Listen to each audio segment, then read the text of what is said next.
My parents always prioritized my younger brother, ignoring every milestone of mine for his activities.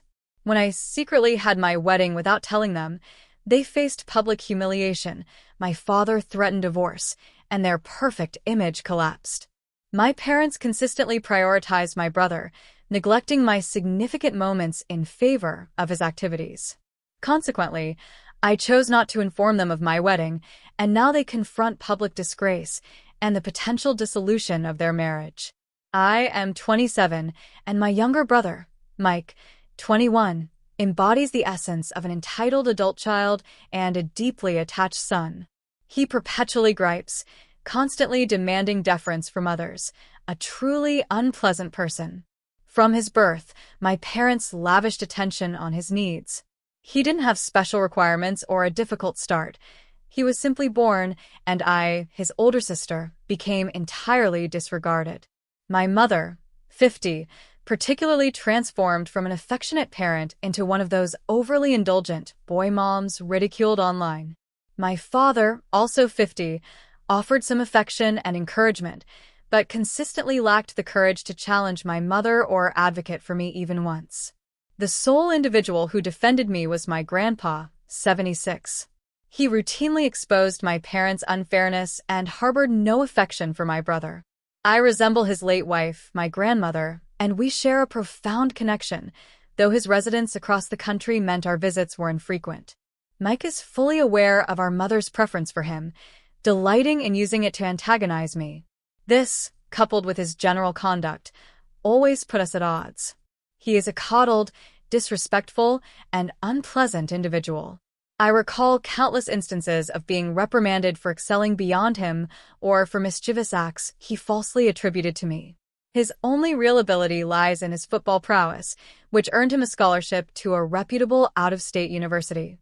My parents contributed nothing to my schooling, citing that my educational fund had purportedly been depleted for post-fire expenses. Years later, I would uncover that those exact funds were actually given to Mike to purchase a vehicle and a home. At that public university, I first encountered Lucas, the initial person there who truly captured my interest.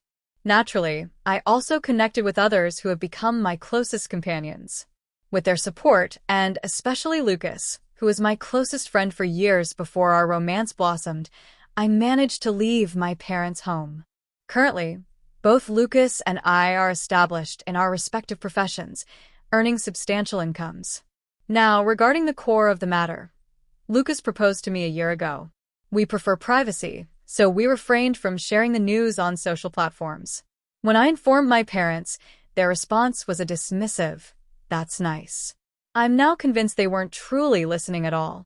We envisioned a lovely yet modest ceremony and celebration with our friends and extended family. Lucas persuaded me to extend invitations to my parents and brother, but we received no reply.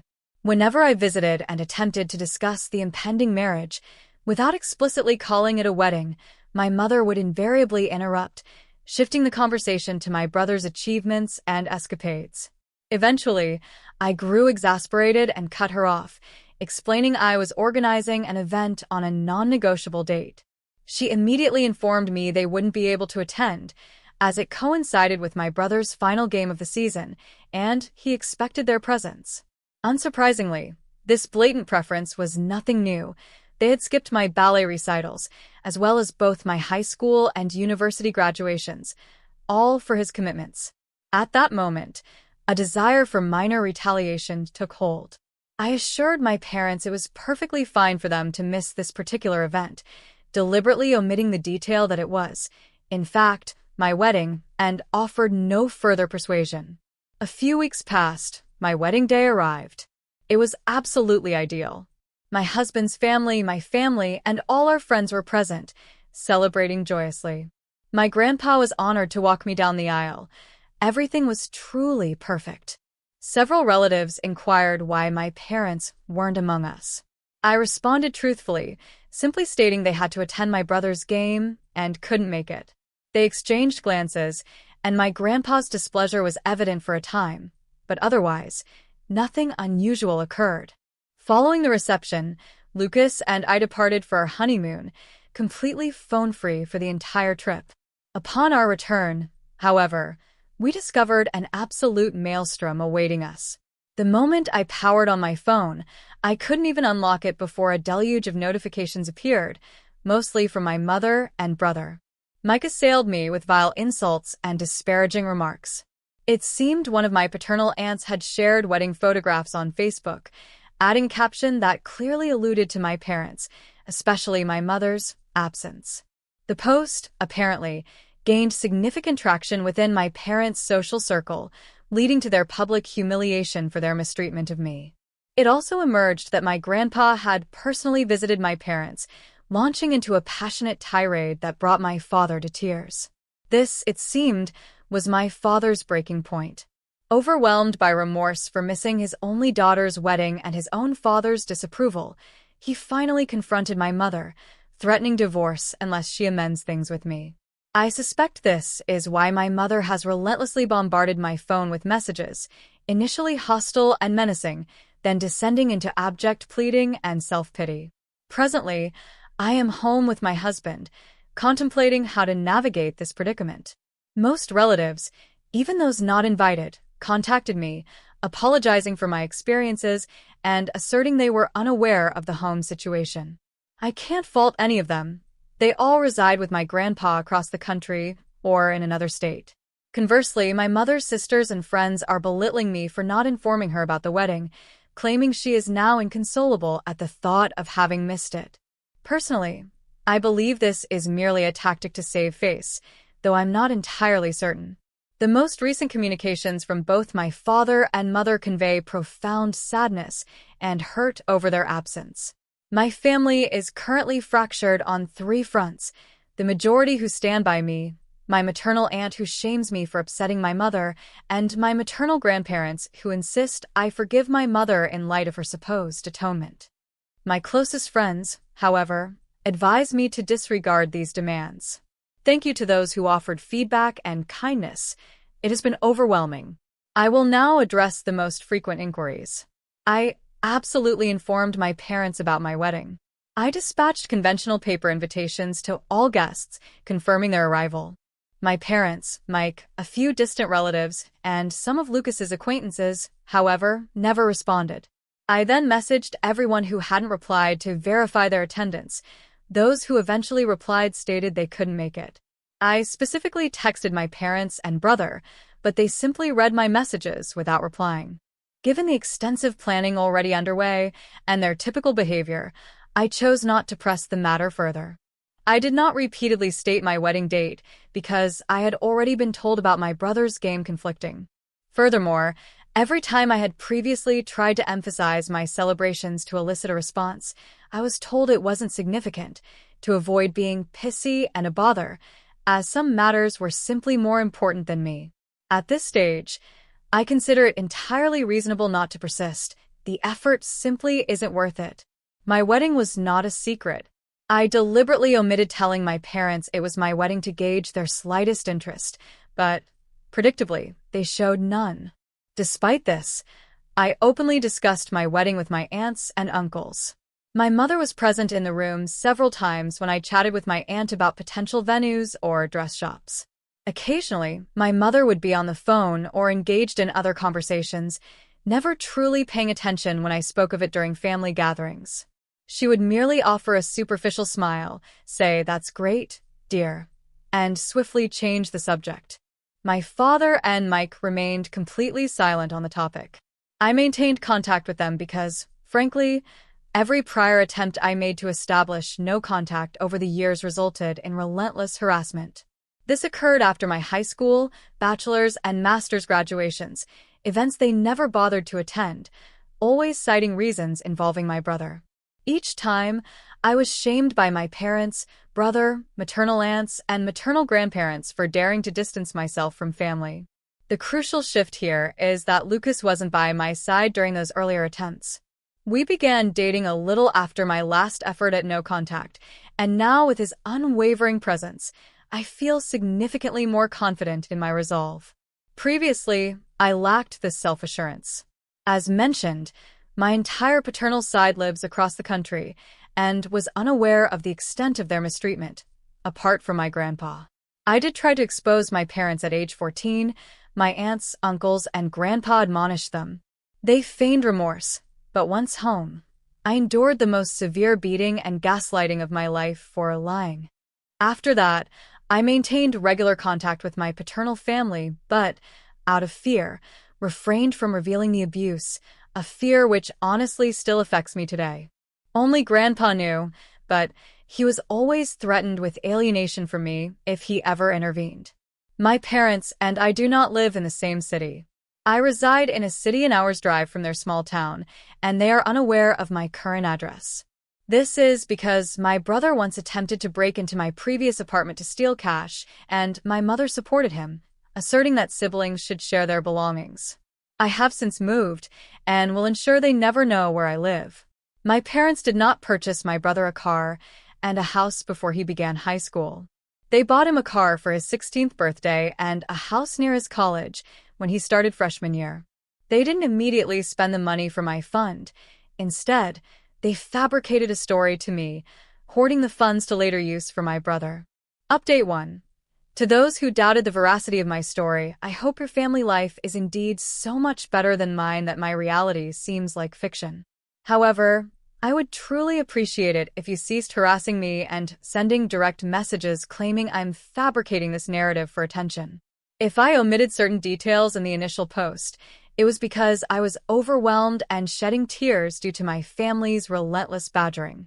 You are not obligated to read my account or believe it, but a basic level of common decency would be welcomed. Before delving into the update, permit me to clarify a few points. First, yes, the invitation unequivocally stated it was a wedding. There are no excuses. Second, my maternal family did not attend the wedding. I apologize if this wasn't explicit in the original post. Most were preoccupied, while others simply offered excuses to send a gift without attending. That is the full extent of it. Please do not inquire why they didn't discuss my wedding with my mother. I don't control their thoughts. Third, my mother's atonement merely consisted of a text message apology. Now, regarding the update, this past week has been quite chaotic. I stepped away from Reddit for a couple of days to consolidate my thoughts. Subsequently, Lucas and I had an extensive discussion about our next steps. He has been my steadfast support, and I truly believe my love for him could not grow any stronger. My parents had always been a sensitive subject, but he delivered a much-needed, unflinching dose of reality. We concluded that my prolonged contact, my staying in their orbit, and my inability to fully establish no contact are profoundly unhealthy. I've recognized that my underlying reason for never completely cutting ties was deep down a yearning for their approval, even now, which I know sounds pathetic. But their presence is like an addiction. They can be affectionate, amusing, caring, and warm until they aren't. The limited affection they offer fuels a desperate craving for more, and the desire for their approval becomes so intense it leads to self-destruction. But that is enough. I have resolved that things must change. I've considered my options and decided to begin therapy and to initiate permanent no contact with everyone who has made an issue of this situation. After a day dedicated to reflecting on my feelings, I messaged my father, proposing to meet him, my mother, and Mike in a neutral public space the following day, if he wished to talk. He immediately replied, agreeing, and we met at a local park. My father's sisters and brother accompanied us, primarily for damage control. My father appeared utterly distraught, as if he had been weeping for an extended period.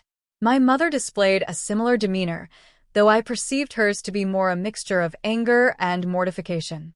My brother simply looked annoyed. I conveyed to the three of them how their conduct and undeniable favoritism towards my brother had consistently caused me pain, and how their abusive patterns ultimately led me to the realization that I no longer desired contact with any of them. Throughout the meeting, my mother attempted to interject repeatedly, but my aunt, the one responsible for the Facebook post, silenced her each time. When I pressed them on why they treated me this way, they seemed utterly at a loss for words. My father continued to weep and apologize, offering no real explanation, which prompted my uncle to chastise him. My mother appeared to be contemplating the question for the first time, but ultimately stated, plainly and simply, that she merely disliked me. My brother, in turn, admitted he enjoyed the attention and found making me miserable to be a kind of sport. I continued my questioning, asking why they never responded to my invitation. They asserted they had never received one.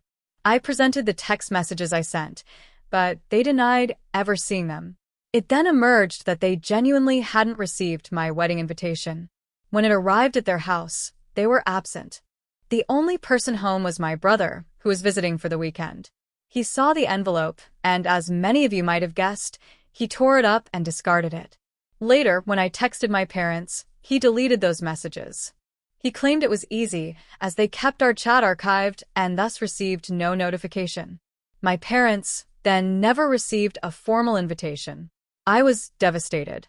I asked Mike why he would do such a thing, and he simply shrugged, stating it wasn't as important as their existing plans anyway. I had to restrain Lucas from physically confronting him. Surprisingly, my parents were visibly upset and began to reprimand Mike. He then threw a full-blown tantrum, complete with theatrical tears, and I admit, I felt a degree of satisfaction. However, my mother then declared that everything was now resolved, that there was no need to dwell on a simple misunderstanding, and it was time for me to clear their names. That statement ignited my fury. I interrupted her, asserting that they were absolutely not forgiven. I explained that Mike trashing the invitation did not automatically erase years of neglect. Moreover, it had been evident all along that I was planning a wedding, and they should have bothered to inquire. Do you wish to know my mother's astonishing response? She said something to the effect of, "I did hear you talking about a wedding of yours, but I just thought you were being delusional and seeking my attention with exaggerated scenarios." She was entirely convinced Lucas didn't truly care for me, nor would he ever marry me. When I say I was on the verge of physically assaulting her, can you believe me? Another revelation then surfaced. It turned out my brother had no significant football game to attend whatsoever. My parents had exploited the fact that my husband, our friends, and I know very little about football. We prefer soccer, and that I had stopped asking about his games due to Mike's mockery during his high school years. They had fabricated the story to evade my event. At the time I penned the original post, I couldn't verify or refute the existence of a game because my brother maintains private social media and Lucas and I are blocked. I foolishly trusted my parents' word. But no, where did they go with that overgrown child? They went to Disneyland because Mike desired to go. They used the football narrative to conceal my brother's 100th vacation, and apparently, they had employed this tactic multiple times over the preceding months. At that juncture, I was utterly exhausted and overwhelmed by the sheer volume of this information. The realization that I had been so thoroughly deceived, so genuinely gullible, made my blood boil, and I finally snapped. I stood up and told my father he was a pathetic, spineless man, incapable of defending his children unless his wife sanctioned it. I told my brother he was a vile, inadequate excuse for a man destined to achieve nothing in life, and that he would perpetually exist as the utterly useless parasite he is. And to my mother, I simply stated that she was the most contemptible, self-absorbed, pathetic woman on earth, so irrelevant she didn't even deserve to be addressed or judged. I told her not even a higher power could salvage her, for she was too utterly rotten. Harsh, I know. My mother sprang from her seat, attempting to scream at me midway through my tirade directed at her, but my rage was too intense. I yelled at her to sit down and finally listen for once. She became so incensed that it felt as though steam was emanating from her ears. I don't recall much after that, just that I continued speaking and speaking. It felt as though all my pent-up anger and hurt simply gushed out. At one point, I am quite certain the entire park fell silent. I declared to my parents and Mike that I was disowning all of them, and that if they possessed any intelligence, they would think carefully before ever contacting me again. I grabbed my purse and departed with Lucas, Anna, and Francis, leaving my parents and brother to the mercy of my aunts and uncle. I believe at some point the gravity of what I had just learned and proclaimed finally hit me, because I ended up experiencing a panic attack on the drive home. Lucas was driving, so Anna helped me through it until we pulled into a parking lot to help me regain my composure. I am immeasurably thankful for their assistance. Once home, I simply collapsed onto the bed and fell asleep. I genuinely considered following the advice to post the entire thread on Facebook, but given my profession and career, such exposure was impossible. Sharing my story anonymously on Reddit is one thing. Having my name and image displayed everywhere on Facebook is quite another. I couldn't risk that path. Instead, I pursued a more effective strategy. I compiled a folder containing all of my mother's insults, messages, and abhorrent comments, and dispatched it to the head of her church. This community is tightly knit, one my mother worked relentlessly to join, but it is also exceptionally judgmental, and being ostracized by them is akin to a social death sentence. And, precisely on cue, that is exactly what transpired. The scandal propagated like wildfire, extending beyond the church walls to engulf the entire small town. You can only imagine the ramifications for both my mother and father due to my revelation. I also discovered additional messages from my maternal relatives, further belittling me for upsetting their sister or daughter and issuing insults. At that juncture, I simply no longer cared. I took your collective advice and informed them that, from that moment forward, they would cease to be a part of my life. They could spew whatever vitriol they wished. It would no longer affect me. I added that they should, in fact, be grateful I wasn't sending their malicious texts to their employers and spouses. I then blocked every single one of them, my maternal grandparents included, across all platforms. I did find a lengthy message from my father. He apologized for his lack of strength in confronting my mother, concurred with my statements, and expressed disbelief at how much of my life he had forfeited because of her. He stated his intention to divorce her regardless of my decision, as he was weary of being controlled. He expressed a desire to establish a relationship with me to compensate for all the lost years. I replied, stating that for now, I had no desire to see or forgive him. He responded, promising to do his utmost to win me back and affirming his love. My reply was simply that I found that difficult to believe, and then I blocked him too. Frankly, his disingenuous attempt to extricate himself from this situation by placing all blame on my mother is pathetic.